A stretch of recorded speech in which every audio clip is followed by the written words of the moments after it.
Thank you. Our next speaker is Corey Sturmer, followed up by Curtis Williams. Formally by saying my name's Corey Sturmer, and I do not and have not, you guys know I'm not for fluoridation of the water. And of course I wouldn't be here if if you guys had listened, because we would not be fluoridating, and therefore I would really have no reason to appear. You guys have heard my comments before. You've heard the other comments. I'll agree with them. So this is more of a public service announcement to the public as you guys move forward in deciding how to set about a process of reviewing this in the future. And I put this together because I think it's important, knowing that the OWASA Board is going to basically relegate the debate, if I understand things correctly, to the Orange County, Health Department, Orange County Commissioners, or some other agency.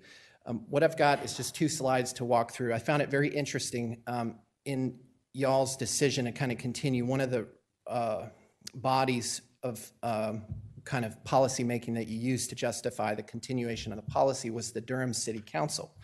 Well, I was the only person in Durham during the time that they reviewed that policy that was there. So I just want to talk a little bit about the process that they went through, which you guys are now using partially to decide to continue this. And this is something that I've kind of had to reverse engineer as I've gone through the process. And that is, I've got displayed up here the Delphi Method. And the Delphi Method is a structured communication technique originally developed as a systematic forecasting method, which relies on a panel of experts. This was developed in the 1950s by the Rand Corporation, and it was originally intended to forecast the impact of technology on warfare. But starting in the 1970s, the Delphi Method was increasingly used in public policy making as a means of facilitating intergovernmental decision making. And unfortunately, what we see, and what I want to warn the public about as we go forward with this quote-unquote review process, is that the technique really gives any governmental agency an umbrella of plausible deniability, as well as a facility to fabricate staged debates to create the illusion of actual public debate and consensus. So moving forward, if you see that little guy with the flag, that's me back in 2011, when I naively went to the Durham City Council to inform them that fluoride is against our rights. You guys have no authority to medicate the water supply. They deferred the decision to the Water Management Department, which I didn't even really know existed, a panel of experts within the Water Management Department who were all pro-fluoridation. They were the ones who responded to my petition, and they read a script, which was basically written, as I discovered, from the CDC and ADA, and they relied on that panel of experts to continue the policy. Information was provided to refute that information in February, March of 2012. Then the Durham City Council, the ball was back in their court. They introduced the Kevin Buchholz from the oral health section of the Department of Health and Human Services, another panel of experts. He did admit that fluoride leaches lead from the pipes, but they considered his testimony so expert that they continued. WTVD released an investigative report on this, and in response to the negative press, they held a Board of Public Health meeting, which included another panel of experts, all of which were all pro-fluoride. They recommended back to the Durham City Council in 2013 to continue the policy, and that's exactly what they did. So if we can garner any information from this little display I have, is that it's just the runaround. This is fighting City Hall, and unfortunately, I think as we move forward to reviewing the policy, we're just going to see more of this same unfortunate application of the Delphi Method to create artificial complexity for the citizens who really want to make a change here. And we're going to end up back here at the OWASA Board with a decision to continue fluoridation. That's my prediction, but we'll see what happens. Thank you for your time. Thank you. Okay. All right, we're going to close the public comment section of the meeting and let the board discuss the issue. Does anyone want to start the discussion? I do think we have a couple questions before us tonight. Is sort of the timeline that we want to study this issue. Do we want to work with the county health department? We have gotten some feedback from the elected officials that they think it needs to be a countywide discussion, and health department would be a good way of doing that. And if we do that, I think we need to give some direction or give some objectives that we have concerns about to that. And since I've started, I'll go ahead and finish my comments. I think the process needs to be transparent. I think we need to be very concerned about the panel makeup. I think have to ensure how we do the public input, ensure that there is public input, and also ensure that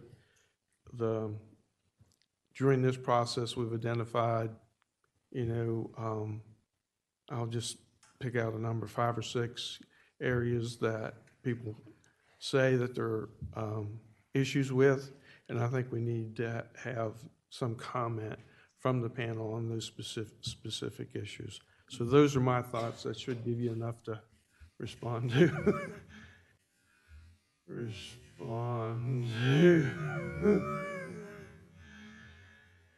Thank you, Bob. I'd just like to speak my own personal views on this. I have listened very carefully and have taken notes so that I can remind myself of what people said. I also benefited from going to a meeting of the Carrboro Board of Alderman, which took up the issue of fluoridation, and many people who spoke tonight also spoke there. One of the comments made by a member of the Carrboro Board of Alderman was, we, the Board of Aldermen, are not equipped to be a scientific review panel. And I think that this is my personal opinion, I agree with that, and I don't think that we, the OWASA Board, are equipped to be a scientific review panel either. So I think we're headed in the right direction to find a panel of scientists and medical experts that can represent the full range of this issue. So what I think we need to get that group to do is to review the very latest scientific literature and give us their firm recommendation on what should be done. And then it's our job to take that recommendation and make action from there. And just on a personal note, I would hope that the people who are sincerely opposed to fluoridation could recognize that some of those who are currently supporting it are also sincere.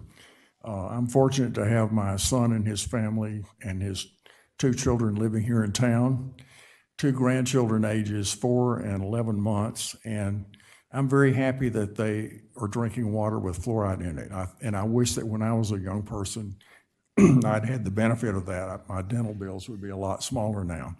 So that's just a personal comment, but I think we're on the right track. Yeah, following on a little bit from the previous comments, I think, we're trying to, settle on the public process for periodic review. And I think the letter we have and the communication and the guidance that we are giving to the Orange County Department of Health, what we needs to be more broadly than what's written here. So if we read through the memo, we're asking them to come back and discuss oral health and fluoridation within the next couple of years. And I think, to respond to some of the comments on the board and from the public, what we're asking them for is a more holistic view, not just the dental health piece, but the holistic view of if there's some view on other systemic impacts. I also think that, I think it could be within their scope to review the informed consent issue as well. So I think we're asking for them to give a broader review than what's reflected in the memo. I think we should just, in a revised communication to them, reflect that. It may or may not work out to accomplish this through some wider Orange County process. I'm a little concerned about that. We need to focus like a laser on this fluoride issue, and we need to make sure that we have a panel that can give us the kind of recommendation we need. And we need to make sure that we have a panel that can give us the kind of recommendation we need. So I'd be a little leery of letting this kind of get dissolved in a broader effort that might not really get us that sharp focus that we need. You mean being part of another county program is what you mean? Or Yeah, just- I guess I would be afraid we would lose lose control of the schedule and maybe lose control of this intense focus we need on this fluoride issue. Okay. Good evening, Board. I used to be a member of the OWASA Board, and I was here when the fluoride issue first came up. For that, I was labeled the public health criminal of the world, a Article 21 lackey, many other kind of negative aspects from, including some of the people you've heard probably in the last couple months. Having said that, I was really disappointed by the way the board handled the issue back then, and I'm disappointed by the way the board is handling it tonight. The proposal before you is totally inadequate for a board that is a community, is made up of people who are supposed to represent the community, not the bottom line. I look back through the last couple months of your guys' discussions on this, and I got to say it. I didn't watch anything, but it sounded kind of familiar. When I was on the board, we did some pretty harebrained things. We cut discussion to 2 minutes because we didn't want to hear from the public.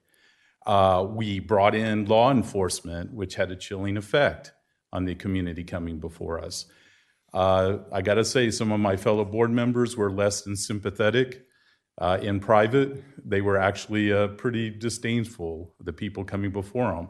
But the reality is, you have been appointed as members of the community. The bottom line is not the only line that is your concern here.